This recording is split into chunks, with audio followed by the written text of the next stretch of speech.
30 साल के तो हैं दिखने में, पर बॉडी बिहेव कर रही है 55 साल।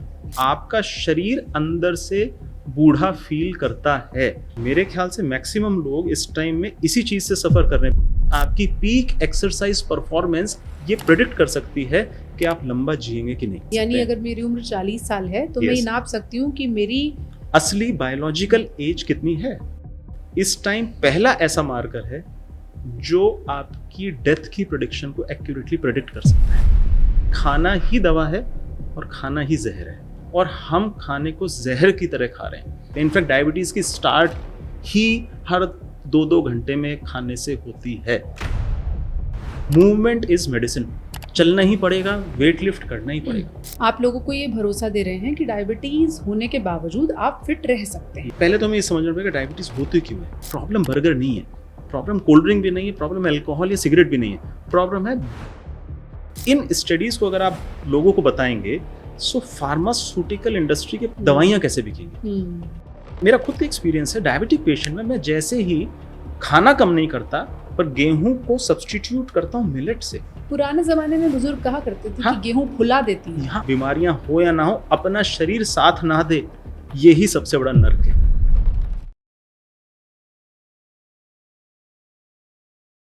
उम्रे दराज मांग कर लाए थे 4 दिन, 2 आरजू में कट गए 2 इंतजार में। उम्र का फलसफा वैसे तो इतना ही होता है, लेकिन फिर भी हमारे घर परिवार में जब भी कोई हमसे मिलता है तो आशीर्वाद में कहता है जुग जुग जियो।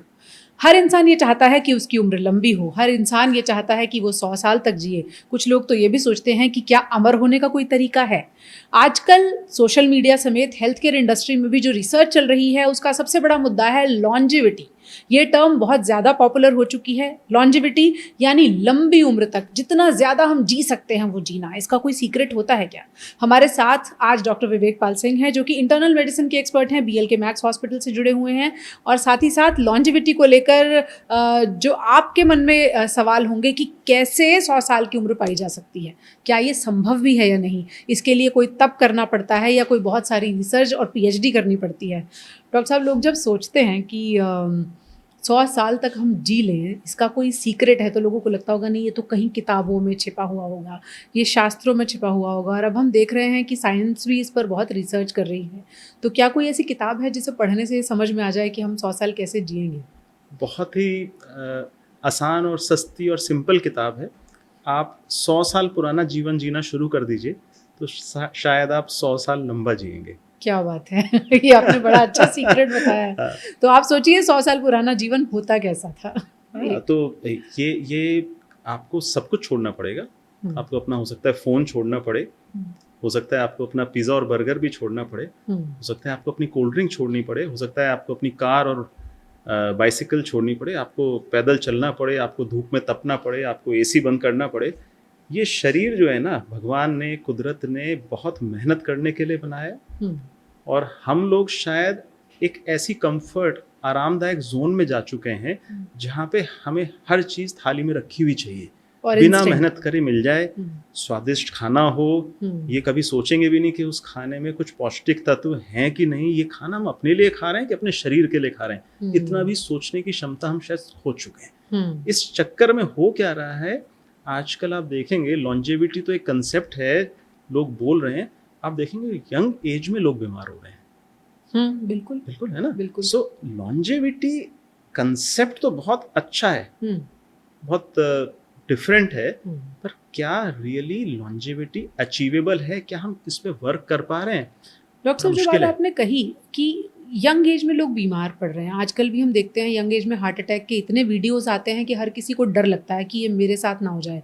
दूसरी तरफ हम ये कहते हैं कि मेडिकल साइंस ने इतनी तरक्की कर ली है कि हमारी एवरेज एज बढ़ गई है। तो हम कहाँ फंसे हुए हैं? हम ज़्यादा जी रहे हैं लेकिन ख़राब जी रहे हैं। बिल्कुल बिल्कुल, मैं इसको सिंप्लीफाई करके बताता हूँ। देखिए, एक उम्र होती है जिसको हम कहते हैं क्रोनोलॉजिकल एज। इसका मतलब ये हुआ, आप इस दशक में, इस महीने में, इस दिन पैदा हुए और आपने 70 साल अपनी ज़िंदगी जी, तो आपकी एज इतनी है। एक होती है बायोलॉजिकल एज, मीन्स आपके शरीर के जो सेल्स हैं वो इंडिविजुअल सेल्स के अंदर एजिंग क्लॉक है, जिसको हम आज की तारीख में डायरेक्टली इनडायरेक्टली नाप सकते हैं। तो उसकी क्लॉक और क्रोनोलॉजिकल क्लॉक में कितना फ़र्क है। ऐसा हो सकता है कि आप 30 साल के हों, पर आपकी खराब लाइफस्टाइल, आपकी पुअर ईटिंग हैबिट्स, आपकी एक्सरसाइज ना करने की आदत, आपके स्ट्रेस लेवल्स आपकी बायोलॉजिकल एज को फास्ट कर रहे हैं। मीन्स 30 साल के तो हैं दिखने में डेट ऑफ बर्थ के सर्टिफिकेट के हिसाब से, पर बॉडी बिहेव कर रही है 55 साल में। और ज्यादातर लोगों के साथ यही होता है। मेरे ख्याल से मैक्सिमम लोग इस टाइम में इसी चीज़ से सफ़र कर रहे हैं। बीमारियां तो अपना काम कर रही हैं, शुगर है, कोलेस्ट्रॉल है, ब्लड प्रेशर है, हार्ट डिजीज़ है, ये एक अलग एस्पेक्ट है। पर आप देखेंगे ज़्यादातर लोगों को समस्या क्या है कि जी बहुत थकान है, चला नहीं जाता, सांस फूलती है, थकान रहती है, नींद नहीं आती, एनर्जी नहीं है, मोटिवेशन नहीं है, खुशी नहीं है, सब कुछ होने के बाद डिप्रेशन है। हो क्या रहा है कि आपने वो किया ही नहीं जिसके लिए आप पैदा हुए थे। आपने वो सब कुछ किया जो आपको नहीं करना चाहिए था। उसकी वजह से क्या हुआ, आपकी बायोलॉजिकल एज फास्ट हो गई है और आपका शरीर अंदर से बूढ़ा फील करता है। और ये पैरामीटर्स नापे जा सकते हैं। अच्छा, बिल्कुल बिल्कुल, डायरेक्टली भी नापे जा सकते हैं और इनडायरेक्टली भी नापे जा सकते हैं। यानी अगर मेरी उम्र 40 साल है तो मैं ये नाप सकती हूँ कि मेरी असली बायोलॉजिकल एज कितनी है। इसके कुछ इनडायरेक्ट पैरामीटर्स हैं, जैसे अगर आप एक वॉच पहने जो कि एक स्पोर्ट्स वॉच या स्मार्ट वॉच है, तो वो आपके शरीर के बहुत सारे पैरामीटर्स चेक कर सकती है। जैसे एग्जांपल देता हूँ, जैसे आपने पहनी, हाँ मैंने पहनी हुई है, तो मेरी घड़ी या इस तरह की और घड़ियाँ या और गैजेट्स आपका रेस्टिंग हार्ट रेट नापते हैं। रेस्टिंग हार्ट रेट का मतलब है जब आप सो के उठते हैं या आप सोए हुए होते हैं उस टाइम में आपका हार्ट रेट कितना रहता है। जितना लो है उतना अच्छा है, उतना अच्छा, ऐसा नहीं कि जीरो हो जाए, उसमें तो आप मर जाएंगे। सो जितना लो से अगर आपका हार्ट रेट 40 साल की उम्र में 40 है ना, आई थिंक आपकी उम्र बहुत लंबी होने वाली है। ये इनडायरेक्ट मार्कर है। अच्छा। दूसरा एक पैरामीटर ये घड़ी नापती है VO2 मैक्स। VO2 मैक्स का मतलब होता है जैसे आप रनिंग कर रहे हैं या आप साइकिलिंग कर रहे हैं और पूरे दम से साइकिल कर रहे हैं, पूरे दम से दौड़ते हैं, तो आपकी बॉडी ऑक्सीजन कंज्यूम करेगी। बिल्कुल। और उस ऑक्सीजन कंजम्पशन को हम नाप सकते हैं हार्ट रेट से और मास्क से।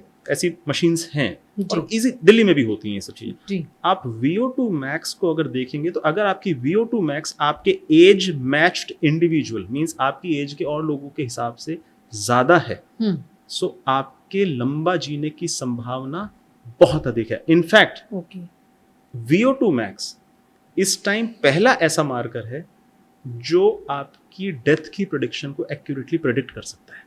वो ये भी बता सकता है। यस, मींस अगर आपकी VO2 मैक्स इस कैटेगरी मतलब पहले 10% में है, टॉप 10, सो आप शायद 80-90 साल जीने वाले हैं। सो आप समझ रहे हैं। सो आज हम क्या खा रहे हैं ये नहीं बताने वाला कि आप 90 साल जिएंगे कि नहीं, पर आज आपकी पीक एक्सरसाइज परफॉर्मेंस ये प्रेडिक्ट कर सकती है कि आप लंबा जिएंगे कि नहीं, बशर्ते आप एक्सरसाइज करते हो। यस, बहुत इंपॉर्टेंट है। तो ये एक इनडायरेक्ट मार्कर है।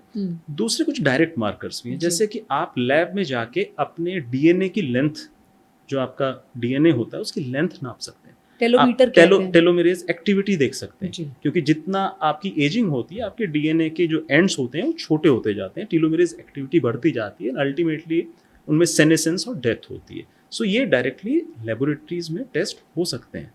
सो इनडायरेक्ट मार्कर तो आपकी घड़ी में हैं ऑलरेडी, हमें उनको यूज करना आना चाहिए। ये तो चलिए आपने बता दिया कि हम उम्र कैसे नाप सकते हैं। मान लीजिए उसका रिजल्ट अच्छा या खराब कैसा भी आ गया, अब करना क्या है कि उम्र बढ़ाएं, उसके लिए क्या कोई तरीके हैं? देखिए, इसमें मैं पहले एक कंसेप्ट को लेके आना चाहता हूँ, हेल्थ और फिटनेस। ऐसा हो सकता है, देखिए आपकी लाइफस्टाइल बहुत खराब है, आप बहुत बीमार हैं पर बहुत लंबा जिए, और ऐसा भी हो सकता है कि आप बहुत अच्छी लाइफस्टाइल के साथ कम उम्र में मर जाए। ये बात आपने सही कही। बहुत लोग एग्जाम्पल देते हैं कि धर्मेंद्र को देखिए, एग्जैक्टली रोज पीते हैं पर 80 साल पार कर चुके हैं। मैं उसी पॉइंट कह रहा हूँ। देखिए, हेल्थ क्या है, आपकी जेनेटिक्स जी, जो आपको अपने लीनिएज पेरेंट्स, ग्रैंड पेरेंट्स से मिलती है, आपके बचपन का परिवेश, मीन्स आपने बचपन में कैसी जिंदगी जी है, कैसा खान पान आपने खाया है, आपकी ग्रोथ कैसी हुई है, उस पर बहुत हद तक निर्भर करता है। फिर कई पैरामीटर्स हेल्थ के ऐसे हैं जो हमारे कंट्रोल में नहीं है, नेचुरल हैं, आपको विरासत में शायद मिली है। फिटनेस कुछ अलग चीज़ है। फिटनेस आप बिल्ड करते हैं, आप मेहनत करते हैं और फिट हो जाते हैं। अब इसके एग्जाम्पल मैं कैसे देता हूँ कि आपके पास 2 40 साल के इंसान हैं, एक इंसान को डायबिटीज़ भी है, ब्लड प्रेशर भी है, दूसरे इंसान को ना डायबिटीज है ना ब्लड प्रेशर, अब उनको हम 100 मीटर दौड़ाते हैं, दोनों का वजन भी सेम है, हाइट भी सेम है, सो मैच करते हैं। जब हम देखते हैं तो जो डायबिटिक वाला पेशेंट है वो 100 मीटर 10 सेकंड में भाग जाता है, और जो डायबिटिक नहीं है वो 100 मीटर 20 सेकंड में भागता है। तो इसका क्या मतलब हुआ कि एक अनफिट आदमी हेल्दी है और एक फिट आदमी अनहेल्दी है। आंकड़ा तो ऐसे ही कहता है। यस, सो फिटनेस और हेल्थ अगर डॉक्टर के नजरिए से पूछेंगे तो अलग अलग चीजें, आपको दोनों पे वर्क करना पड़ता है। तो ये थोड़ा कंफ्यूजिंग है मेरे लिए। अगर मुझे डायबिटीज है और बीपी है तो मैं मान के चलूंगी कि मैं बीमार हूँ, मैं अनफिट कैटेगरी में भी आती नहीं, हूँ। आप अनहेल्दी हैं, you can be extremely fit. मैं ऐसे बहुत सारे डायबिटिक पेशेंट्स को जानता हूँ, मैं ऐसे कैंसर सर्वाइवर्स को जानता हूँ, मैं ऐसे लीवर सिरोटिक पेशेंट्स को जानता हूँ जो मेरे साथ मैराथन दौड़ लेते हैं। So you can be extremely fit. See again वही बात है ना, कई बीमारियों पे शायद आप कंट्रोल नहीं कर सकते, आपकी गलती नहीं है। डायबिटीज हो सकता है आपको विरासत में नहीं, डायबिटीज को तो मैं वो नहीं, वो जो विरासत में डायबिटीज मिलती है वो छोटे बच्चों को होती है। जो हमारी उम्र में डायबिटीज है वो तो लाइफस्टाइल है। तो मैं तो इसको प्योरली अपनी गलती मानता हूँ एज अ ह्यूमन बीइंग। मेरे अंदर मेरे कंडक्ट में कुछ कमी है जिसकी वजह से मुझे डायबिटीज होती है, पर स्टिल मैं लोगों को ये स्पेस देता हूँ कि भाई अगर आपको डायबिटीज हो भी गई है, इट्स ओके, हम इसको मैनेज करेंगे, पर फिटनेस तो आप ही की जिम्मेदारी है ना। फिटनेस की गोली आपको नहीं मिल सकती कि आज आप गोली खाएंगे एंड यू फील फिट। आप लोगों को ये भरोसा दे रहे हैं कि डायबिटीज होने के बावजूद आप फिट रह सकते हैं। यस, डायबिटीज होने के बावजूद डायबिटीज को क्योर किया जा सकता है और आप एक्सट्रीमली फिट भी हो सकते हैं। क्योर हो सकती है डायबिटीज? बहुत हद तक, बहुत हद तक। अब डॉक्टर साहब देखिए, जो डायबिटीज़ का इलाज मार्केट में हम देखते हैं उसमें ये होता है कि इंसुलिन की या तो दवाएं चलती हैं या फिर इंजेक्टेबल इंसुलिन्स होती हैं।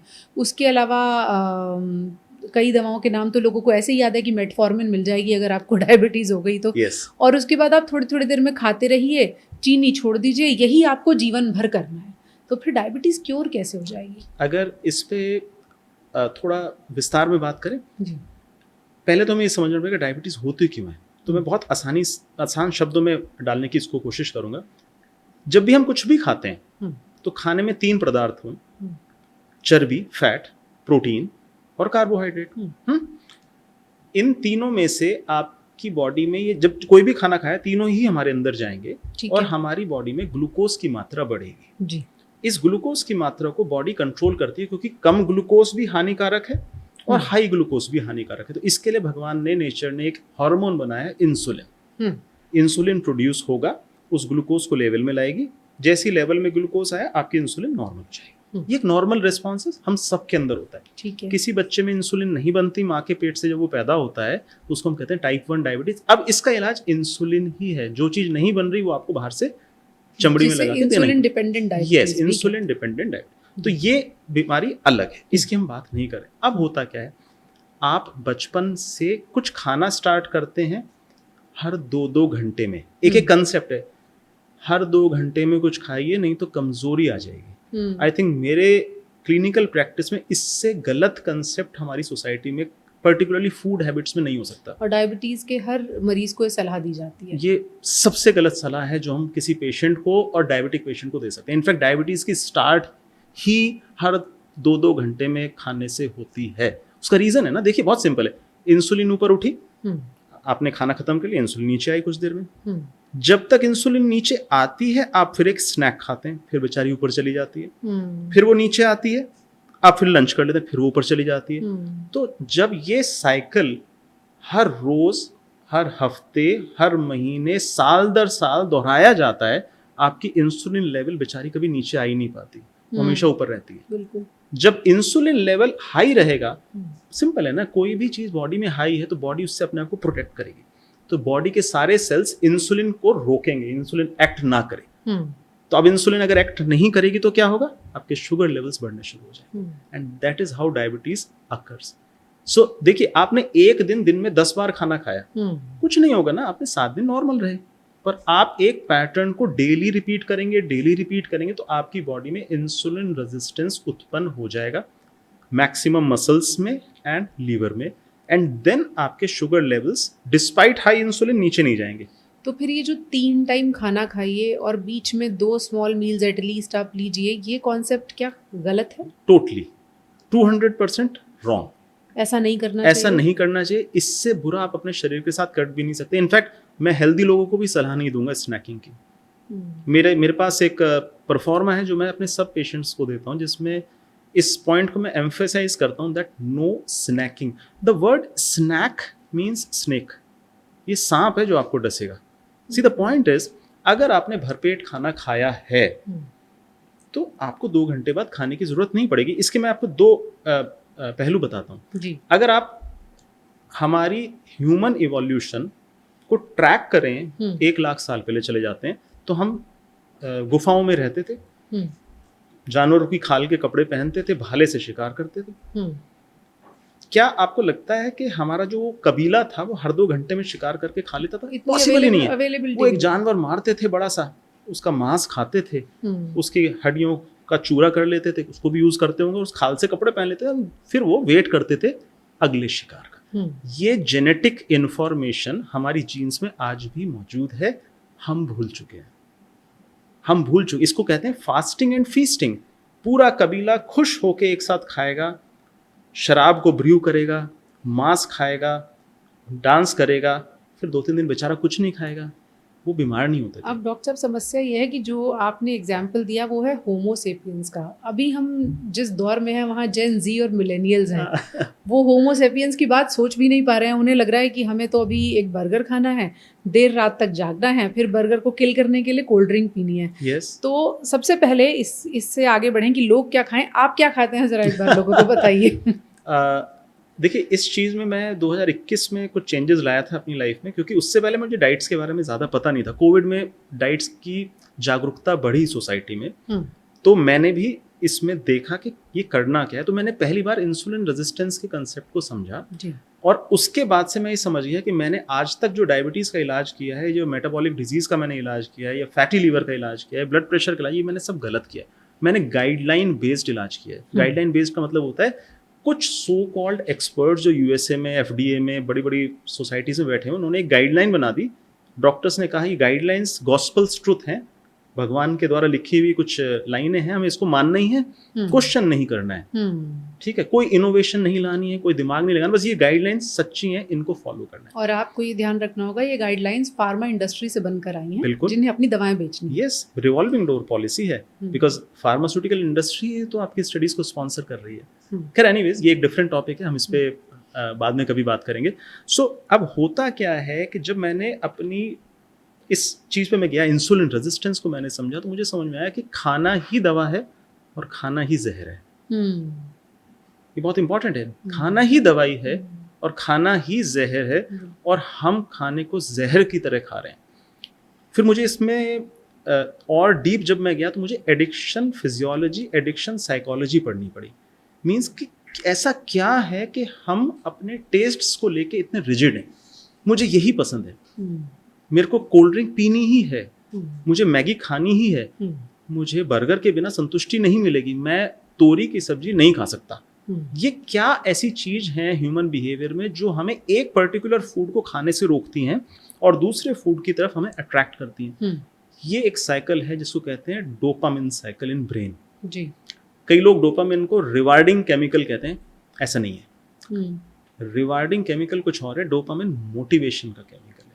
अच्छा। तो मतलब अगर आज मैं मनाली घूमने जाने के लिए मोटिवेटेड हूँ, एक थॉट आया कि यार चलो घूमने चलते हैं मनाली, बहुत टाइम से नहीं गए, मैं ऑलरेडी सोचा मैंने आज मैं ऑलरेडी हाई डोपामिन स्टेट में हूँ ऑलरेडी। हाँ। अब जब मैं मनाली जाने के लिए गाड़ी में बैठ चुका हूँ और रास्ते में गाड़ी चल रही है, मुझे गाने सुन रहा हूँ, मनाली पहुंचता हूँ, तो मेरा ब्रेन एक केमिकल सिक्रीट करता है जिसको हम कहते हैं एंडोर्फिन, फील गुड केमिकल्स, जैसे हैप्पी हार्मोन। तो सिमिलरली आप ऑलरेडी मोटिवेटेड हैं बर्गर खाने के लिए, आप उस वर्क को करते हैं, बर्गर जैसे ही खाते हैं ब्रेन सिक्रीट करता है एंडोर्फिन, फीलिंग गुड। सो ऑटोमेटिक अब क्या हुआ, आपकी मोटिवेशन ऑलरेडी रॉन्गली फोकस्ड है बर्गर पे, आप ऑलरेडी एडिक्टेड हैं एक मैल एडेप्टिव बिहेवियर की तरफ। ये भी तो सिस्टम कहीं से आया ना, तोरी खाने से वो एंडोर्फिन रिलीज नहीं होते। नहीं, क्योंकि आपके पास बहुत सारी चीजें मिलती हैं। जब आप एडिक्शन फिजियोलॉजी को समझते हैं तो आपको दिखेगा एक पर्टिकुलर कलर के फूड्स की तरफ ह्यूमंस अट्रैक्ट हो जाते हैं। बिल्कुल। आपको ब्लू कलर या पर्पल कलर अट्रैक्टिव नहीं लगता, क्योंकि ह्यूमन इवोल्यूशनरी बायोलॉजी में purple fruit can be poisonous. So हमारे जेनेटिक कोड में ये इन्फॉर्मेशन ऑलरेडी एनकोडेड है कि पीला फ्रूट सेफ है खाने के लिए। तो दैट इज व्हाई मेयोनीज, चीज, बर्गर्स, ये कलरफुल रेड, येलो, इस तरह ये कभी ब्लू और ग्रीन बना के नहीं दिए जाते आपको। सो फूड इंडस्ट्री को पता है क्या कलर्स के बैकग्राउंड में चीज़ों को रख के आपको दिखाना है जिससे आप वो फूड को खरीदेंगे और खाएंगे।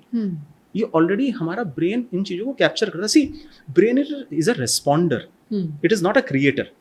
इट रेस्पॉन्ड्स टू स्टिमुलाई, मतलब बाहर से जो इन्फॉर्मेशन आती है हम उसको प्रोसेस करते हैं। और ये बात बहुत क्लियर है कि मेरे थॉट्स भी मेरे नहीं है, मीन्स लाखों करोड़ों साल की इवोल्यूशन में जो थॉट प्रोसेस ह्यूमैनिटी की है वो हम सबके अंदर इनग्रेन्ड है। बिल्कुल। तो हमारे डर, हमारी खुशियाँ, हमें चीज़ों को देख के अच्छा लगता है, ये ऑलरेडी इंफॉर्मेशन एनकोडेड है। So similarly for food.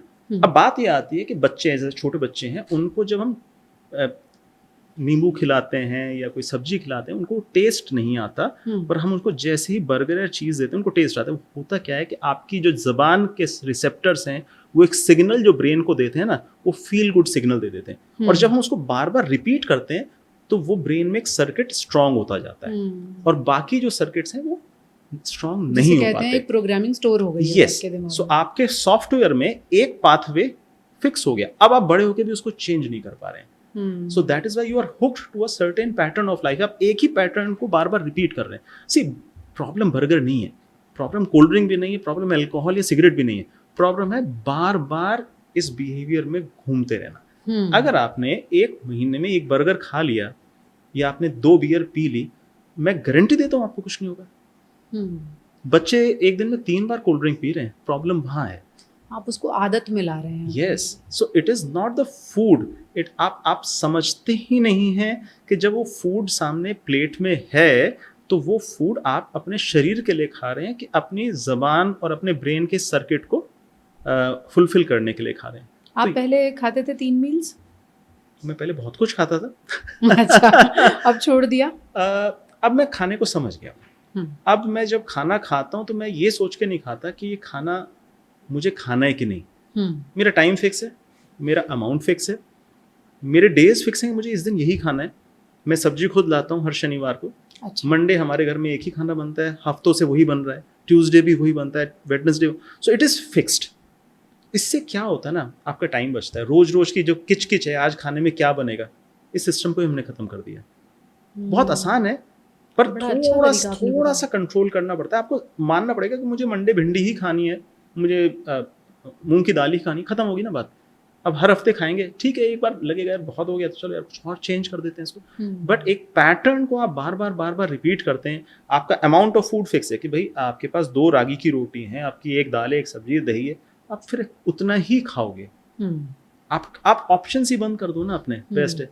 अब मेरे हॉस्पिटल में बहुत कुछ मिलता है खाने के लिए, मुझे याद भी नहीं मैंने लास्ट टाइम समोसा कब खाया है। सी द पॉइंट इज, मुझे खाने में अब टेस्ट दिखता ही नहीं है। So it is a training. तो आप खाने को दवा और जहर की तरह से देख रहे हैं कि ये मेडिसिन है, ये पॉइजन। हाँ, एग्जैक्टली।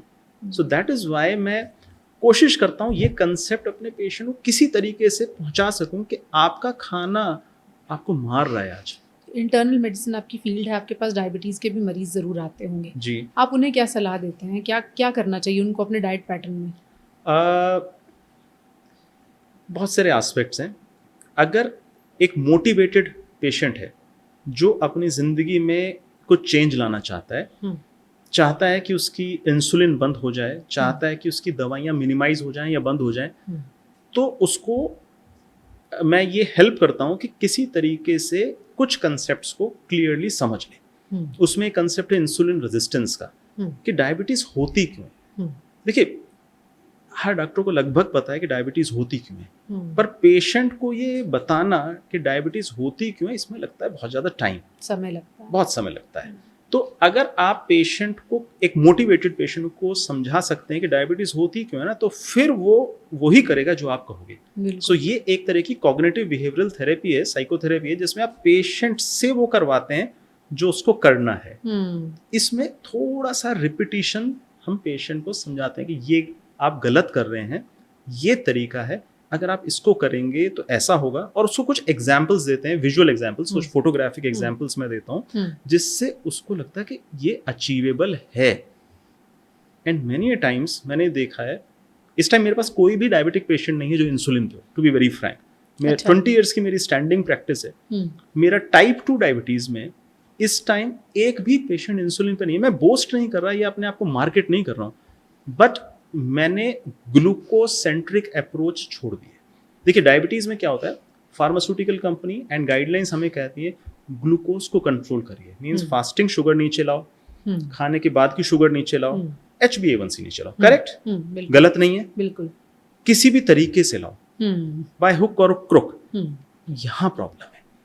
देखिए एक बहुत अच्छी स्टडी हुई थी जिसमें कुछ लोगों को जिनको डायबिटीज थी बाहर से इंसुलिन दी गई और उनकी शुगर को बिल्कुल एज पर गाइडलाइंस कंट्रोल करके दिखाया। ठीक है। दूसरे ग्रुप को इंसुलिन नहीं दी, दवाइयां चलती रही, शुगर लेवल्स बढ़े रहे। आप ताज्जुब करेंगे जिन लोगों को इंसुलिन दी थी उनको स्ट्रोक, ब्रेन में क्लॉट और हार्ट अटैक ज्यादा हुए दूसरे ग्रुप के हिसाब से। एंड ये हमारी बुक्स में लिखा है, इंसुलिन आपके बड़े ब्लड वेसल्स की डिजीज प्रोड्यूस करती है एंड हाई ग्लूकोज आपके छोटे ब्लड वेसल्स की डिजीज उत्पन्न करता है, जैसे छोटे ब्लड वेसल्स आंखों के अंदर के ब्लड वेसल्स। इसीलिए कहा जाता है कि डायबिटीज के मरीज को दिल की बीमारी का खतरा रहता है। छोटे small blood vessels, small blood vessels, सी हार्ट में दोनों तरह के blood vessels, large small. What I am telling you is अगर आपके इंसुलिन लेवल्स हाई हैं तो आपको ब्रेन में स्ट्रोक और हार्ट अटैक होने का खतरा उन लोगों से ज्यादा है जिनकी सिर्फ डायबिटीज बढ़ी हुई है। ओके। उन लोगों में जिनमें खाली डायबिटीज बढ़ी है और इंसुलिन लेवल्स नहीं बढ़े, उनमें किडनी फेलियर और आईज की रेटिनोपैथी होने का चांस। सो देखिए ग्लूकोज सेंट्रिक अप्रोच ठीक है, पर आपको इंसुलिन सेंट्रिक अप्रोच भी रखनी पड़ेगी, आपको दोनों को लेके चलना पड़ेगा। आप ये नहीं कर सकते एक आदमी जो बहुत ज्यादा इंसुलिन रेजिस्टेंस है, बहुत मोटा है, उसमें आप बाहर से इंसुलिन लगाए जा रहे हैं, किसी भी तरीके से HbA1c को नीचे ला रहे हैं। आप ये ध्यान नहीं दे रहे हैं कि इंसुलिन भी कुछ प्रॉब्लम प्रोड्यूस कर रही है बॉडी में। सो ये एक ऐसा पॉइंट है जो जनरली ओवरलुक होता है क्लिनिकल प्रैक्टिस में by physicians, endocrinologist and cardiologist. यही तीन है जो जनरली डायबिटीज एंड कोलेस्ट्रॉल के बारे में। अगर हम अपनी ऑडियंस को समझाना चाहें, क्या डायबिटीज के मरीजों को 6 बार नहीं खाने की जरूरत है? मैं तो ओमेड डाइट की बात करता हूँ आजकल, 1 meal a day. 1 meal a day? 1 meal a day. मुझे आज 5 हफ्ते हो गए करते हुए। पूरे दिन में एक बार? यस, पर खाना उतना ही है, ब्रेकफास्ट भी है, लंच भी है, डिनर भी है, पर उसकी टाइम को हमने बहुत शॉर्ट विंडो कर दिया। It's a type of extreme intermittent fasting. Fasting तो वर्ड गलत है, टाइम रिस्ट्रिक्टेड फीडिंग हम कहेंगे। Extreme level of time restricted feeding. See I am not disease, मुझे कोई बीमारी नहीं है, मैं कर इसलिए रहा हूं कि मैं अपने पेशेंट को, सेलेक्टेड ग्रुप ऑफ पेशेंट को कन्विंस कर सकूं कि 1 मील अ डे भी एक ऑप्शन है। किया जा सकता है? किया जा सकता है, बहुत ड्रामेटिक रिजल्ट्स हैं। आपको कैसा लग रहा है करने के बाद? मैंने सुबह से चाय भी नहीं पी।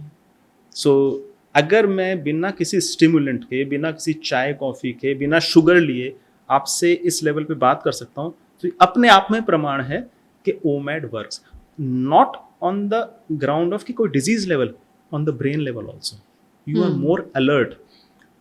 सी सिंपल चीज है ना, जब पेट में खाना एक ही बार जाएगा आपकी एनर्जी एक ही बार खर्च होगी उसको पचाने में, मेटाबॉलिज्म एक ही बार आपका काम करके आराम करेगा। यस, आपका मेटाबॉलिज्म बाकी सब कुछ करेगा पूरे दिन। ये सब बातें ना मेटाफिजिकल सी लगती हैं बात करने में, मतलब क्योंकि ये जनरल साइंस में, जनरल मेडिकल फील्ड में बातें करी नहीं जाती, तो इसलिए थोड़ा एब्सर्ड सा लगता है मेरे जैसे इंसान को जो MD इंटरनल मेडिसिन है इस तरह की मैं बातें करूं। बट अगर आप रिसर्च करें ना ओमेड के बारे में या 2 मील अ डे के बारे में, नो स्नैकिंग के बारे में, 0 शुगर्स के बारे में, elimination diet like wheat elimination हम कर दें, 0 कार्ब्स पे हम चले जाएं, मिनिमम कार्ब्स चले, डाटा बहुत स्ट्रॉन्ग है।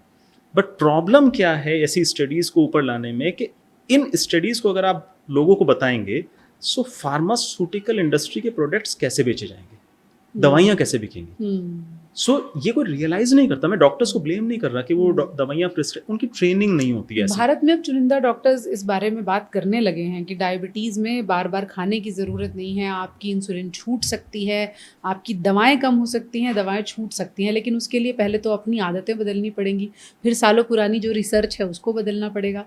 मकसद सबका यही है डॉक्टर साहब कि हमारी उम्र बढ़ जाए और वो उम्र सेहतमंद हो। तो क्या 1 मील अ डे का कॉन्सेप्ट उम्र भी बढ़ा सकता है? काफ़ी हद तक, बशर्ते आप थोड़ा सचेत रहें। देखिए 1 मील अ डे में कभी किसी को अनसुपरवाइज्ड नहीं कहता करने के लिए। रीजन, आपको नहीं पता आपके साथ क्या हो रहा है एज अ पेशेंट, आपको इन्फॉर्मेशन भी नहीं है। तो अगर आपका डॉक्टर बिल्कुल भी नहीं जानता फूड एंड न्यूट्रिशन के बारे में और वो आपको सलाह दे दे ओमैड के बारे में, बड़ा डेंजरस हो सकता है। सो लाइफस्टाइल चेंजेस जो है ना, पहले शायद डॉक्टर को अपने ऊपर अपना के देखना पड़ता है। यानी आप ये कह रहे हैं कि आप जो खा रहे हैं उसमें भी क्या खा रहे हैं वो भी important है। यस, कितना प्रोटीन, कितना fats, which fats to eat, क्या फैट खाएगा, कितना प्रोटीन खाएगा, कितना कार्ब लेगा, कितने कॉम्प्लेक्स कार्ब खाएगा, व्हीट खाएगा कि रागी खाएगा, मतलब आप खाएंगे क्या।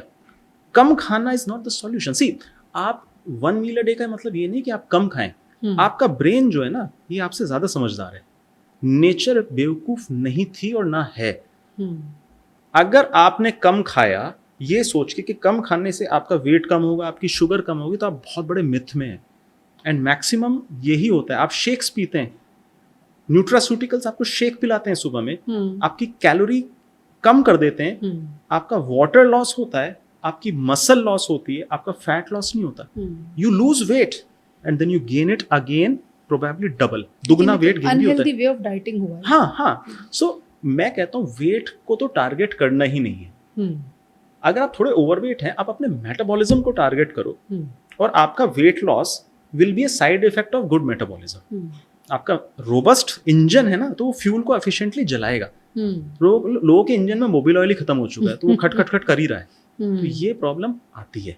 उसकी वजह यह है कि हम कार्बोहाइड्रेट्स ज़्यादा खाते हैं। भारतीयों की डाइट में खास तौर पर प्रोटीन कम होता है। एक बात ये भी कही जाती है, डाइट की बात कर रहे हैं, कि जो नॉन वेजिटेरियंस हैं उनकी उम्र ज़्यादा लंबी होती है। ये बात कितनी सही है? अगर आप ब्लू पॉपुलेशन की बात करते हैं, जिसमें 90 साल 100 साल जीना तो बहुत नॉर्मल है, सो वो प्रोबेबली प्योरली मीट ईटर्स हैं। प्योरली मीट ईटर्स, शायद थोड़ी बहुत फाइबर्स खाते हैं। इसके पीछे इवोल्यूशनरी बायोलॉजी है, रोबस्ट इवोल्यूशनरी बायोलॉजी है। साइंस ये कहती है कि humans are just a species, एक जानवर ही तो है, बिल्कुल एक जानवर है। और आज से कुछ लाख साल पहले जब खेती नहीं कर सकते थे, गेहूं और चावल जंगली होता था, कहीं कहीं थोड़े बहुत कंदमूल उग जाते थे, कुछ बेरीज इस तरह के फल उगते थे, तो आप जानवर को ही मार के खाते थे। केवमैन, निएंडरथल मानव या किसी भी मानव की आप, वी वर मीट ईटर्स। अब चूंकि हमारे अंदर कॉन्शियसनेस आ गई, हमने ट्रेडिशंस बना लिए, वैल्यूज बना लिए, रिलीजन सेक्ट्स आ गए, तो हमने एक आइडियोलॉजी क्रिएट करी कि भाई non veg is something bad for us and vegetarianism is good for us. Now these are ideologies. बिल्कुल, these are ideologies. This is far from truth. So अगर आप मीट खा रहे हैं सुबह, लंच में और शाम को, ठीक है, तो कभी कभी कोई आपको कहेगा इससे ना कैंसर होता है। WHO की वार्निंग है, रेड बॉक्स वार्निंग, वो इसके लिए नहीं है, वो है स्मोक्ड रेड मीट। मैं उस पर बता दूंगा आपको। सो अगर आप एक कुकर और कढ़ाई में मॉइस्ट हीट में मीट को बनाते हैं, सो मेरे ख्याल से उसमें कोई हार्म नहीं है। And second most important point is आपकी इंसुलिन लेवल्स बहुत स्टेबल रहेंगे, आपको मेटाबॉलिक डिजीज होने की चांसेस बहुत कम होंगी उन लोगों के मुकाबले जो हाईली कार्ब बेस्ड हैं। कार्ब मीन्स प्लांट बेस्ड या डेयरी बेस्ड। सो अगर आपका मेटाबॉलिज्म स्टेबल है तो कैंसर की संभावना कम है। कैंसर को आजकल हम मेटाबॉलिक डिजीज कहते हैं, टू बी वेरी क्लियर। आपको डायबिटीज होने की संभावना कम है, आपको ब्लड प्रेशर होने की संभावना कम है, इंसुलिन रेजिस्टेंस आपको नहीं होगी। सो जो भी लाइफस्टाइल डिजीजेस की हम जनरली बात करते हैं, उसके होने की संभावना टेक्निकली नेग्लिजिबल है। तो जो लोग वेजिटेरियन से उन्हें ये सारे खतरे ज्यादा हैं? ऐसा नहीं है, ऐसा नहीं है। Plant based diet is also good, right.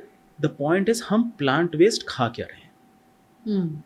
देखिए, हम फ्रूट्स खाते हैं, आज से 100 साल पहले क्या वाटरमेलन फरवरी में आता था?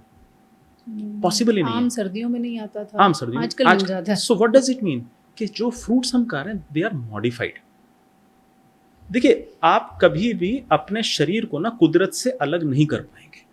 आप सूर्य के साथ बंधे हुए हैं। आपकी स्लीप साइकिल, वेक साइकिल, भूख, hormones, everything is linked to sunlight, it is linked to your ambient temperature जो आउटसाइड है, आपके मौसम, आप इनसे जुड़े हुए हैं। बस आपकी कॉन्शियसनेस ये कहती है कि आप इनसे सेपरेट हैं। और आप कुछ अलग ही चीजें, आप बहुत ही फन्ने खाएं, आप तो जो सोचते हैं वो आप अलग ही सोचते हैं, ऐसा नहीं है। देखिए बहुत सिंपल, एक गांव का आदमी अनपढ़ गंवार बहुत स्वस्थ रहता था, और आजकल सब वे पढ़े लिखे सो कॉल्ड व्हाइट कॉलर लोग जिनके पास PhDs हैं, शायद सबसे ज्यादा बीमार है। सबसे ज्यादा लाइफस्टाइल डिजीज का जो इंसिडेंस भारत में भी है वो भारत के शहरों में है। अब जाकर गांव में डायबिटीज का इंसिडेंस बढ़ रहा है क्योंकि गांव का भी शहरीकरण होता जा रहा है। बिल्कुल। जिन ब्लू जोन्स की आपने बात की डॉक्टर साहब, उसमें जापान का नाम सबसे ज्यादा आता है कि जापान के लोग सबसे ज्यादा लंबी उम्र जीते हैं। तो क्या वो कुदरत के सबसे ज्यादा करीब रहते हैं, हम ऐसा मानना चाहिए? जापान के लोग बहुत खुश रहते हैं, पहली बात। दूसरी बात, अगर आप जापान के स्कूल्स को ट्रैक करें तो जापान के स्कूल के बच्चों को घर से खाना लाना अलाउड नहीं है। अच्छा। यस। जापान की जो बच्चों की स्कूल डाइट है वो मेटिकुलसली न्यूट्रिएंट्स, मैक्रो न्यूट्रिएंट्स, जिसमें फैट, कार्ब्स, प्रोटीन्स, इसको नियंत्रित करके देखा जाता है, इसको मॉनिटर्ड है। ये माइक्रो न्यूट्रिएंट्स, आपके वाइटामिन्स, मिनरल्स निर्धारित हैं, और ये स्पेसिफिक डाइट गवर्नमेंट की जो एनफोर्समेंट एजेंसी है वो डायरेक्ट करती है कि ये ऐसा ही बनेगा, राइट? वो खाना बच्चों को प्रोवाइड किया जाता है। आप देखिएगा वहाँ ओबेसिटी टेक्निकली है नहीं, बिल्कुल। जापानी आदमी बिल्कुल पतला दुबला है, उसका लाइफस्टाइल डिफरेंट है। खाने का कॉन्सेप्ट भी है भूख से कम खाओ। यस, वो बहुत थोड़ा सा खाते हैं। आप उनकी प्लेट में इतने सारे राजमा चावल नहीं देखेंगे, वो बड़ी प्लेट ही नहीं होती, भटूरे नहीं होते थे बहुत छोटे। आप वहाँ पे देखिए वो कटोरियाँ भी छोटे। This eat very frugal meals. अगर वो राइस खा भी रहे हैं ना तो कुछ डिफरेंट तरीके से उसको खाते हैं। So genetics, yes, it plays a part, but epigenetics जो आपके ट्रिगर्स है ना, ये सिर्फ ज़्यादा बड़ा पार्ट प्ले कर रहे हैं। और mind you, south Asian subcontinent probably इस टाइम वर्ल्ड के सबसे बिगेस्ट टाइम बॉम्ब पे बैठा हुआ है, हेल्थ टाइम बॉम्ब पे। जितने यंग बच्चों को मैं डायबिटीज के साथ देख रहा हूँ इस टाइम, जितने यंग लोगों को मैं फैटी लीवर के साथ, फैटी लीवर ना हम ओवरलुक करते हैं, ये मतलब फटने ही वाला है कुछ बहुत बड़ा बम। फैटी लीवर डिजीज के साथ मैं देख रहा हूँ अर्ली डायबिटीज, जिसको आप फास्टिंग शुगर, पीपी शुगर और HbA1c में डिटेक्ट नहीं कर पा रहे हैं। मतलब डायबिटीज है पर आप डिटेक्ट नहीं कर पा रहे हैं क्योंकि आप इंसुलिन लेवल्स को चेक नहीं कर रहे, क्योंकि आप HbA1c 6 तक तो नॉर्मल मान रहे हैं। Exactly. How do you know that 6 is normal? So guidelines, na? Because the range says that. Range, what is range? See, the point is, आज से 60 साल पहले SGOT, SGPT जो LFT में होता था, उसकी नॉर्मल वैल्यू को कट ऑफ थी 20। आज की तारीख में 45-50 को भी नॉर्मल वैल्यू मानते हैं। सो स्टैंडर्ड रेंज और ऑप्टिमल रेंज चेंज्ड है। रीजन, आपकी पूरी पॉपुलेशन का जो बेल शेप कर्व होता है वो ही शिफ्ट हो चुका है पिछले 50 साल में। मतलब पूरी पॉपुलेशन ही सिक है। सो 95% लोग ऑलरेडी बीमार हैं, उनके LFT को आप नॉर्मल मान रहे हैं। सो आप समझ रहे हैं, सो ऑप्टिमल नहीं है, इसीलिए ब्लड प्रेशर का रेंज भी एग्जैक्टली बढ़ा दिया सो गया। जो हम गाइडलाइंस की बात करते हैं, मॉडर्न मेडिसिन की गाइडलाइंस की बात करते हैं, उसमें हम बात कर रहे हैं स्टैंडर्ड वैल्यूज की। जब आप फंक्शनल मेडिसिन की बात करेंगे, जब आप ट्रेडिशनल मेडिसिन की बात करेंगे, तो आप जाएंगे ऑप्टिमल क्या है आपके लिए। तो उसमें लेसर द बेटर। मीन्स अगर आपका HbA1c 5.5 भी है ना, I will consider you as pre diabetic. ADA will not consider you as pre. आपकी संस्था आपको कहेगी, आपका हॉस्पिटल, मेरे जैसा डॉक्टर जो अब ट्रेडिशनल की तरफ शिफ्ट कर रहा है अपने फोकस को, उसके लिए तो अगर 110 भी अगर आपका फास्टिंग शुगर है तो मैं आपको डायबिटिक ही कंसिडर करूंगा। इट मीन्स कि अब आज नहीं तो आप 1 साल बाद आज के हिसाब से डायबिटिक हो जाओगे। सो आप आज इंटरवीन करोगे, शायद बच जाओगे। डॉक्टर विवेक, आप राजमा चावल और छोले भटूरे खाने वाले भारतीयों को क्या सलाह देंगे कि लंबी उम्र के लिए उन्हें क्या करना चाहिए? ओके, अलग तरीके से इस पे बताता हूँ।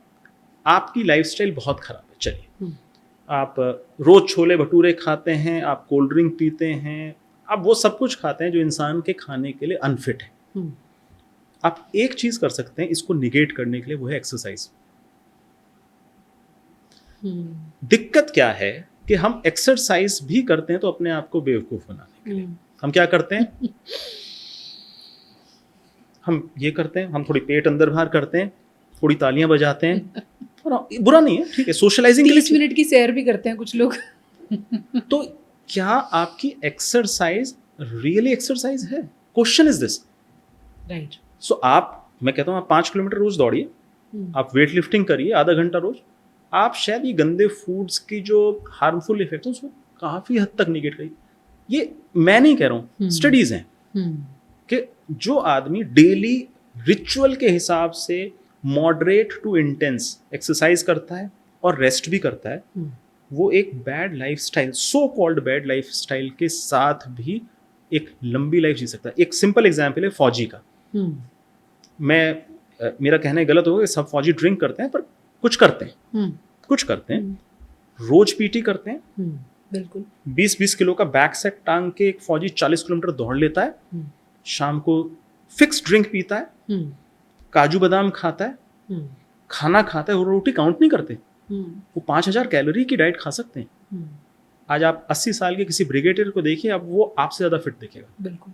सो देयर इज अ पैटर्न, वो एक ही पैटर्न को फॉलो कर रहा है, स्टैटिक पैटर्न है 80 साल के ब्रिगेडियर के अंदर। सो पॉइंट ये है कि आपकी चॉइसेस कैसी हैं। आप एक्सरसाइज करेंगे भी तो 4 दिन करेंगे फिर छोड़ देंगे। आप जिम में पैसे साल भर के भरेंगे, 2 महीने बाद वापस आप किसी भी जिम में चले जाओ, बहुत ही कम चेहरे आपको तीसरे महीने दिखाई देंगे, वो ड्रॉप आउट रेट बहुत ज्यादा है। भारत में ही एक रिसर्च हुई थी जो ये कहती है कि 70% लोग ऐसे हैं जो जिम की सब्सक्रिप्शन, एनुअल सब्सक्रिप्शन लेने के बाद जिम नहीं जाते। सिर्फ 30% लोग जो सब्सक्रिप्शन लेते हैं वो जिम जाते हैं। तो इससे पता चलता है कि एक्सरसाइज असल में कितनी हो रही है। बिल्कुल। ये तो हुई एक्सरसाइज की बात।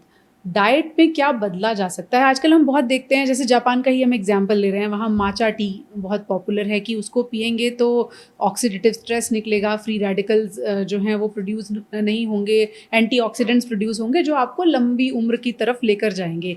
क्या भारतीयों के कल्चर में ऐसा कुछ है जिसे वो इनकॉर्पोरेट कर सकते हैं? यस, कुछ चीज़ें जो हम रियली अच्छे से इनकॉर्पोरेट कर सकते हैं। हम चाय के शौकीन हैं, बिल्कुल, पर हमारे साथ चाय के साथ एक फंडामेंटल गलती ये करते हैं, हम उसमें दूध और चीनी डालते हैं, उसके बिना चाय नहीं बनती। एग्जैक्टली। सो ये अगर हम चेंज कर सकते हैं जी। आप कोई भी चाय पीजिए, मैं ये नहीं कहता आप ग्रीन टी पीजिए या आप साउथ इंडिया से नीलगिरी हिल से टी लेके आइए, आप जो नॉर्मल आपके सुपरमार्केट में चाय है किसी भी ब्रांड की, आप पानी उबालिए, उसमें वो चाय डाल दीजिए, उसमें चाहे तो थोड़ी हल्दी डाल दीजिए, कच्ची हल्दी, उसमें थोड़ा अदरक डाल दीजिए और अपने कप में थोड़ा नींबू निचोड़ के उसको एज अ ड्रिंक पिए।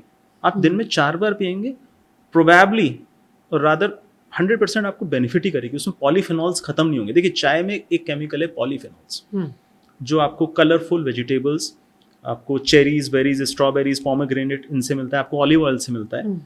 सो ये वो केमिकल है जो आपके इंटेस्टाइन में जो बैक्टीरियाज रहते हैं उनकी हेल्थ के लिए बहुत इंपॉर्टेंट है। आप देखिए जापान में लोग चाय कैसे पीते हैं, बड़े बड़े कंटेनर्स हैं, उसमें चाय को उबालते नहीं रहते, इन्फ्यूज करते हैं। मीन्स गर्म पानी में चाय की पोटली जो कपड़े में लगी हुई है उसको डाल के रख दिया, हल्के कलर की चाय होती है। हमारे उबालने का कल्चर है, इसको खदके लगाना है। आप खदके लगाओगे चीजें डिस्ट्रॉय हो जाएंगी। आप हल्दी का पानी भी अगर पियोगे, उसको गर्म करते जाओगे तो उसके जो कुकुरमिन करके जो केमिकल है डिस्ट्रॉय हो जाएगा। सो डिस्ट्रॉय नहीं करना है, गर्म पानी में इन्फ्यूज करिए, पीजिए। चाय पीने को मन, ऐसे कॉफी भी है, बहुत अच्छी चीज है फैटी लीवर के लिए। इनफैक्ट ब्लैक कॉफी की सलाह दी जाती है। Yes, in fact it is proven black coffee can effectively eliminate fatty liver. काफी हद तक आपके फैटी लीवर को ठीक कर सकती है, पर आपको ब्लैक पीनी है। कई लोग सेंसिटिव होते हैं, मेरे सब डॉक्टर, मैं कॉफी नहीं पी सकता, मेरे को नींद नहीं आएगी अगर मैंने कॉफी पी। सो जो लोग को टॉलरेट होती है वो कॉफी पी सकता है। सो पहला है चाय कैसे बना सकते हैं, दूसरा कॉफी कैसे पी सकते हैं, क्या हम मिल्क और शुगर को एलिमिनेट कर सकते हैं, number 1। Second most important thing है, सुबह सुबह उठ के ना जो हम लोग चाय के साथ रस और 2 बिस्किट खाते हैं ना, ये मुझे समझ नहीं आता। जो मैदा है, बिल्कुल बात मैदा की नहीं है। हमें समझना पड़ेगा कि रात भर हम सोए हैं, पीसफुली सोए हैं 6-7 घंटे जी। क्या चीज कंपेल करती है हमें कुछ खाने के लिए सुबह उठते? हमारी बॉडी डिमांड नहीं करी। अगेन वी आर प्रोग्राम्ड कि सुबह उठ के चाय पीनी है, बिना सोचे, बिल्कुल बिना सोचे। आप पीएचडी हैं पर आप सोच नहीं रहे हैं कि ये चाय मैं पी क्यों रहा हूं। सो आप एडिक्टेड हैं, as good as someone who is addicted to cigarette. आपको सुबह उठ के सिगरेट की तलब है, कोई आदमी सिगरेट पी रहा है, आप उसको कंडेम करते हैं, अरे देखो यार सिगरेट पी रहा है। आप चाय पीने वाले को तो कंडेम नहीं करते। So again mind sets. So जैसे ये थॉट आएगा दिमाग में कि ये मैं क्यों कर रहा हूं, क्या इससे मेरे शरीर को कोई फायदा हो रहा है, आपको ऑटोमेटिकली आंसर मिल जाएगा नो। तो आपकी सुबह की चाय बंद हो जाएगी। आपको चाय पीनी है सुबह, ब्लैक टी पी लीजिए आंख खोलने के लिए। मेरे हिसाब से तो पीने की जरूरत नहीं पड़नी चाहिए। अगर आपने 7 घंटे की एक अच्छी नींद ली ना, फटाक से 5-6 बजे आंख खुलनी चाहिए, बालकनी का दरवाजा खुलना चाहिए, सूरज की तरफ देखना चाहिए, and you should be awake. Then हमारा नाश्ता बड़ा खराब है इंडिया। हम नाश्ते में ब्रेड जैम खाते हैं, ब्रेड बटर खाते हैं, हम टोस्ट खाते हैं, हम पराठे खाते हैं, हम उपमा खाते हैं, हम उत्पम खाते हैं, इडली खाते हैं, डोसा, हम सब कुछ खा सकते हैं। यही नाश्ता है। आपको सबसे इंपॉर्टेंट चीज जो सुबह खानी है वो है प्रोटीन्स, चाहे वेजिटेरियन खाओ चाहे नॉन वेज खाओ, प्रोटीन सुबह खानी चाहिए। Yes, first thing your body demands is protein. There is a reason. Carb सुबह ही खाओगे, इंसुलिन पीक कर जाएगी, और आप सबसे ज़्यादा इंसुलिन रेजिस्टेंस सुबह और शाम नेचुरली होते हो। 12 से 2 के बीच का जो टाइम है, इस टाइम में हमारी बॉडी बहुत इंसुलिन सेंसिटिव है। इसका मतलब क्या हुआ, अगर आपको आइसक्रीम है तो लंच के बाद 2 बजे खा लो, तो उसके आपके शुगर लेवल्स कम बढ़ेंगे। अगर आप यही आइसक्रीम रात को डिनर के बाद खाओगे तो आपके शुगर लेवल्स ज़्यादा। सबसे ज़्यादा आइसक्रीम की बिक्री रात में होती है। एग्जैक्टली। सो हर चीज में गलतियां सब हैं, गड़बड़ है, सब गड़बड़ है। एक तो गलत खा रहे हैं, गलत टाइम पर भी खा रहे हैं। यस, सो प्रोटीन्स आपके ब्रेकफास्ट की शुरुआत होना चाहिए। आप एग्स खाइए, आपको नॉनवेज खाना है, नॉनवेज, इंडिया में नॉनवेज ब्रेकफास्ट में कम ही लोग खाते हैं। वेजिटेरियन के लिए थोड़ी समस्या इसलिए कि उनके प्रोटीन सोर्स बड़े लिमिटेड हैं। घूम फिर के दाल और राजमा से बाहर नहीं, स्प्राउट्स। पर प्रॉब्लम यह है कि स्प्राउट्स टेस्टी नहीं लगते हमें, वो हमें लगता है सैलड है, क्योंकि हम सैलड ईटर भी नहीं है मेडिटेरेनियन कंट्रीज की तरीके से। हम सैलड्स को दिल से नहीं खाते, हम फोर्सफुली 2 टुकड़े खीरे के खा लिए, सलाद हो गया हमारा। सो स्प्राउट है, आप उसको देसी घी में हल्का सा फ्राई कर लीजिए, उसमें काला नमक डाल लिया, उसमें थोड़ा नींबू डाल लिया, खीरा टमाटर डाल लिया, आप कुछ भी कर, पर आपको ये डेली खाने की आदत डालनी पड़ेगी। सोयाबीन का पनीर है, टोफू, कितने इंडियंस खाते हैं, बिकता ही नहीं है। आप सुपरमार्केट में देखिए सड़ा रहता है, लोगों को टेस्ट ही पसंद नहीं आता। बादाम अखरोट हमारे देश में दिवाली के बाद खाया जाता है क्योंकि आ जाते हैं घर में। आ जाते हैं।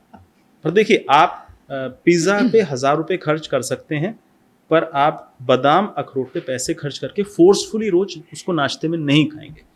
आपके सीड्स हैं, अलसी का बीज, फ्लैक्स सीड है, आपका मोरिंगा पाउडर है, आपका चिया सीड्स हैं, पंपकिन सीड्स हैं, जितने सीड्स हैं they are very high in your quality fats, omega 3s और आपके प्रोटीन्स। पर हमारे लिए बड़ा मुश्किल है इनको डाइट में इनकॉर्पोरेट करना, क्योंकि हमारी ट्रेडिशनली हम फिक्स्ड हो चुके हैं पोहे के साथ। Probably one of the worst food on planet ये पोहा। भारतीयों की डाइट में आटा, चावल, दाल, सब्जी, बस इसके आगे कुछ है भी नहीं। तो पर प्रोटीन तो आपको, देखिए प्रोटीन एक ऐसी चीज़ है आपकी बॉडी बना नहीं सकती। अगर आप प्रोटीन डेफिशिएंट हैं, आपकी मसल्स को आप एक्सरसाइज भी कराएंगे ना, शायद वो स्टिमुलस मिलेगा नहीं। और याद रखिए, जब हम बूढ़े होते हैं ना, हम स्ट्रेंथ ना होने की वजह से बहुत दुखी होते हैं। एक 65 ईयर ओल्ड 65 साल की बूढ़ी माता जी फ्रिज में से जैम की बोतल खोल नहीं पाती, पैसे कितने भी हों, क्योंकि हाथ कांपते हैं। नहीं, स्ट्रेंथ ही नहीं है, ताकत भी नहीं, ताकत ही नहीं है। अब देखिए, अब एक बड़ा अजीब सा लगता है, आपके पास 10 करोड़ रुपए बैंक में है, बहुत पैसा कमाया, गाड़ियों में घूमे, और आप जैम की बोतल नहीं खोल पाए, क्योंकि 65 साल की उम्र में वो 10 करोड़ आपको प्रोटीन नहीं दे पाएगा। एग्जैक्टली, और स्ट्रेंथ भी नहीं दे पाए।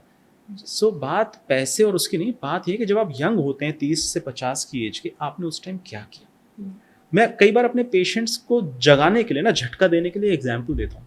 एग्जाम्पल क्या है कि इमेजिन करिए एक आदमी है ए, उसका नाम है ए, 1970 में पैदा होता है। पैदा होने के बाद पढ़ता है, लिखता है, 30 तक ऊंचाइयां देखता है, पैसे कमाता है, और फिर कुछ बीमारियां लगती हैं, कैंसर आया, फ्रैक्चर हुआ, सड़ के 2040 में 70 की साल में मर जाता है, 70 की उम्र। एक दूसरा आदमी है बी, पैदा हुआ, पढ़ा लिखा, IAS ऑफिसर बना, 30 साल में ना उसको एक अकल आती है कि यार अगर मैंने शरीर पे काम नहीं किया ना तो मेरे साथ कुछ हो जाएगा। अब देखिए, इसका ग्राफ ना ऐसे नहीं जाता, वो भी बीमार होता है, उसको भी फ्रैक्चर्स होते हैं, उसको भी कैंसर होता है, पर उसका ग्राफ स्टेबल चलता है, हैप्पी एंड हेल्दी, और 2040 में वो भी एक झटके से मर जाता है। तो मैं लोगों को एक ग्राफ दिखा के पूछता हूँ, आप इसमें से कौन सी जिंदगी चाहेंगे। हर आदमी बी कहता है, ये वाली। मैं उनसे पूछता हूँ, आपने क्या किया आज तक इसके लिए, आपने क्या एफर्ट्स किए यंग एज में, प्रोटीन का स्टोर कहाँ है, आपकी एक्सरसाइज कहाँ है, आपकी कॉन्शियस क्लीन ईटिंग हैबिट्स कहाँ है। सो लोगों के पास इस चीज़ का जवाब नहीं है। मैं पढ़े लिखे लोगों की बात कर रहा हूँ, नहीं है जवाब कि हमने किया क्या। हम 55 साल में दवाइयाँ खा रहे हैं, इंजेक्शंस ले रहे हैं, अस्पताल के चक्कर काट रहे हैं, पर हमने किया क्या पिछले 20 साल में अपने लिए? नथिंग। हम बैठे हुए हैं कि शायद हमारा शरीर में ताकत आ जाएगी दवाई खाने से, खाना खाने से, और ये उठ जाएगा। अरे मैं आपका अगर हाथ पे प्लास्टर बांध दूं और आपको बहुत अच्छा खाना खाने को दूं, तो क्या ये हाथ स्ट्रांग हो जाएगा कि वीक हो जाएगा? तो ऑब्वियसली वीक हो जाएगा। तो बैठे रहने से नहीं होता, you have to walk. Movement is medicine. चलना ही पड़ेगा, वेट लिफ्ट करना ही पड़ेगा। बिल्कुल। एक हॉस्पिटल में हमने पढ़ा था, sitting is the new smoking.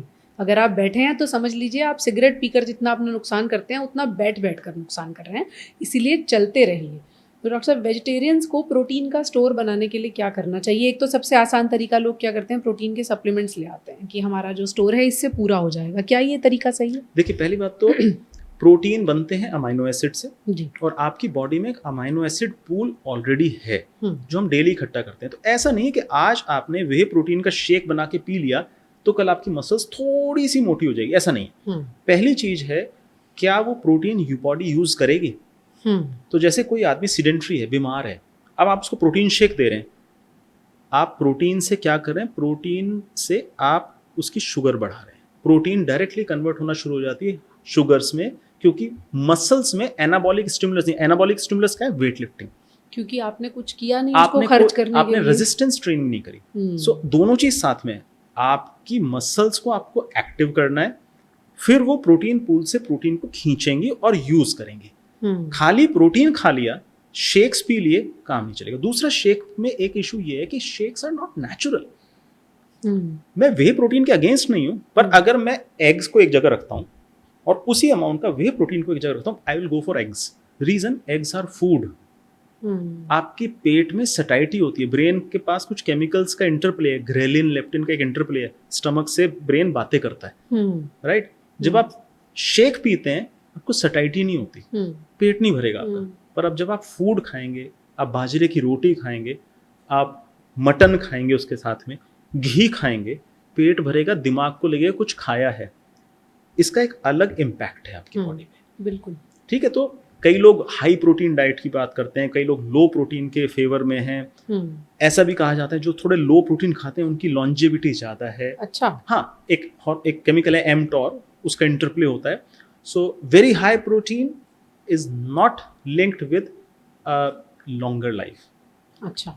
Moderate और स्लाइटली लो कंजम्पशन, थोड़ा कम या moderate consumption, particularly plant protein का आप कर रहे हैं, तो ये स्टडीज हैं, राइट? पर प्रोटीन आप खा रहे हैं, अगर एक्सेस खाएंगे भी तो बॉडी उसको एनर्जी सोर्स में कन्वर्ट करके फैट में कन्वर्ट कर लेगी। तो इंडियन डाइट में प्रोटीन है ही नहीं। We are protein deficient nation. Vegetarians की थाली में तो और प्रोटीन ढूंढना एक नहीं, मैं कई बार ऐसे कहता हूँ, देखिए 4 अंडे में 24 ग्राम प्रोटीन है। अंडा तो वेजिटेरियन खाता नहीं। बट एक एग्जांपल है, 4 अंडे में 24 ग्राम प्रोटीन है जी। आपको 24 ग्राम प्रोटीन खाना है वेजिटेरियन सोर्स से अब इसी टाइम, तो आपको ये देखना पड़ेगा, राजमा से चलिए आप प्रोटीन लेते हैं, राजमा में 20% प्रोटीन है, 100 ग्राम में 20 ग्राम, तो 24 ग्राम के लिए आपको 110 ग्राम खाना पड़ेगा। अब आप 110 ग्राम राजमा का मतलब क्या हुआ? इतना सारा राजमा। तो आपको कटोरे भर के दाल खानी पड़ेगी, बेला भर के दाल जैसे गांव में खाते थे वैसे आप कटोरी में नहीं खाएंगे। और फिर आपको रोटी हटा देनी चाहिए एग्जैक्टली। जो आप करेंगे नहीं। सो आप सैलेड खाइए, आप खूब सारा घी डालिए, आप दाल अच्छे से खाइए, लेंटिल्स, कोई मना नहीं करता, आपको प्रोटीन मिलेगा। प्रॉब्लम है the way we eat food. आप बहुत सारे चावल खाएंगे, आप बहुत सारी रोटियां खाएंगे, दाल आपकी बहुत कम होती है। प्रोटीन्स वेजिटेबल्स में भी ऐसा नहीं कि लौकी तोरी टिंडे में प्रोटीन नहीं है, कम वो है। जो एक संतुलित भोजन की थाली अक्सर हम देखते हैं, NIN भी हर साल नेशनल इंस्टीट्यूट ऑफ न्यूट्रिशन जारी भी करता है, उसको बदलने की जरूरत है क्या? उसमें रोटियों की मात्रा बहुत ज्यादा बदलने की जरूरत है। बहुत पुराना है वो फूड पिरामिड, बहुत पुराना फूड पिरामिड है जिसमें कार्बोहाइड्रेट्स को फोकस्ड किया गया है स्पेसिफिकली। देखिए क्या था ना, आप इंडिया की बात करें तो 1960 से पहले जब ग्रीन रिवॉल्यूशन नहीं हुआ था तो हमारे देश में गेहूं नहीं खाते थे, मिलेट्स खाते थे जी। मिलेट्स में प्रोटीन ज्यादा है जी। और आपका क्वालिटी ऑफ कार्बोहाइड्रेट्स व्हीट की तुलना में डिफरेंट है, ग्लूटेन फ्री है। पर दिक्कत मिलेट्स में क्या थी, उसकी पैदावार सीमित थी। थोड़ी सी जगह में बेचारे छोटे से किसान ने उगाया, ये अपने लिए निकाल लिया। अब आपकी पॉपुलेशन बढ़ रही है, आपको जनता को खिलाना है, तो हमें गेहूं को आयात करना पड़ता था, बाहर से मंगाते थे, उसकी क्वालिटी बहुत खराब होती थी। फिर हमने अपना एक गेहूं बनाया, हाइब्रिड गेहूं। तो पहले गेहूं का पौधा छोटा होता था, उसका दाना भी छोटा होता था। अब गेहूं का पौधा बड़ा होता है, उसके दाने भी मोटे होते हैं, उसमें ग्लूटेन की मात्रा ज्यादा है। तो आप देखेंगे ग्लूटेन आपकी बॉडी में कुछ जो लोग हैं उनमें इन्फ्लेमेशन प्रोड्यूस करता है, आपको आर्थराइटिस। पुराने जमाने में बुजुर्ग कहा करते थे हाँ, कि गेहूं फुला देती है। हाँ बिल्कुल आप सही कह रहे हैं। सो मैंने मेरा खुद का एक्सपीरियंस है डायबिटिक पेशेंट में, मैं जैसे ही खाना कम नहीं करता पर गेहूं को सब्सटीट्यूट करता हूँ मिलेट से, मैं देखता हूँ कि उसी पेशेंट की उसी वजन पे शुगर लेवल्स नीचे की तरफ आने शुरू हो जाते हैं। सो कहीं ना कहीं खाना बहुत इंपॉर्टेंट है इन चीज़ों में। जैसे आपने कहा खाना ही दवा है। यहाँ बिल्कुल बिल्कुल। एक शेर है, एक आदत सी बन गई है तू और आदत कभी नहीं जाती। भारतीयों की जो सबसे बड़ी समस्या है वो वही भारतीय थाली है जो हमारी आदत में शुमार हो चुकी है, जिसमें चावल और रोटी के बिना हम खाने को खाना मानते ही नहीं हैं। लेकिन डॉक्टर साहब जैसे बता रहे हैं कि दाल खाइए, राजमा खाइए, फिर चावल और रोटी को हटा भी सकते हैं। इस सोच तक अपने आप को पहुंचाने में मुझे लगता है अभी हमें समय लगेगा डॉक्टर साहब। ये सवाल मेरे से मेरे पेशेंट्स अक्सर बोलते हैं कि रोटी कि नहीं डॉक्टर खाएंगे साहब तो धीरे धीरे चेंज करेंगे जी। तो मैं एक फिलोसॉफिकल आंसर उनसे कहता हूँ कि आपको ये भरोसा है कल आप सुबह उठेंगे? तो आंसर होता है पता नहीं। मैंने कहा ध्यान आराम से सोचिए, क्या ये गारंटी है कि कल सुबह उठेंगे?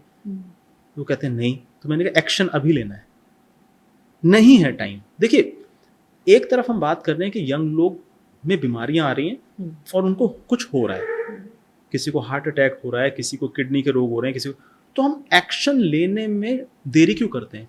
ये शरीर किराए का नहीं है, ऐसा मौका नहीं मिलेगा कि आपका ये शरीर खराब हो जाए और आप इसको बदलवा पाए, ऐसा पॉसिबल ही नहीं है। आप कुछ भी जतन कर लीजिए, ऐसा ऑप्शन अभी है भी नहीं हो सकता। आप कितनी पूजा पाठ कर लीजिए, मंत्र पढ़ लीजिए, पूजा जो चढ़ावा चढ़ाना चाहिए, भगवान जी आपकी हेल्प नहीं करेंगे, आपको अपनी हेल्प खुद करनी पड़ेगी। सो अगर ये अकल आ गई मिडिल एज में तो शायद बुढ़ापा ठीक कटेगा। नहीं तो याद रखिए आजकल जमाना ऐसा है, बच्चे कहीं और जाके सेटल हो जाएंगे, हस्बैंड वाइफ में से एक ही जिंदा बचेगा और वो अकेले इंसान के लिए बुढ़ापे में जिंदगी काटना बहुत मुश्किल है। बीमारियां हो या ना हो, अपना शरीर साथ ना दे, यही सबसे बड़ा नर्क है। बिल्कुल सही बात है। तो आपका शरीर आपका साथ दे, उसके लिए हम कुछ पॉजिटिव आंकड़ों के साथ आपको छोड़ते हैं। एवरेज एज यानी कि औसतन आप कितना जिएंगे, वो कुछ साल पहले 37 साल थी, अब 73 तक पहुंच चुकी है। आंकड़े ये भी कहते हैं कि 8000 में से कोई एक व्यक्ति ऐसा ज़रूर होता है जो 100 साल की उम्र अचीव कर लेता है। वो व्यक्ति आप भी हो सकते हैं, बशर्ते आज ही अपने खाने को दवा की तरह इस्तेमाल करें, जहर की तरह नहीं। आप ही की लाइन को मैं कोट करते हुए इसको सम अप करूंगी। Thank you so much. मुझे लगता है लोग थोड़े जगे होंगे और आज अपनी थाली को रिविजिट करेंगे। Thank you so much, it was a pleasure. Same here sir, thank you.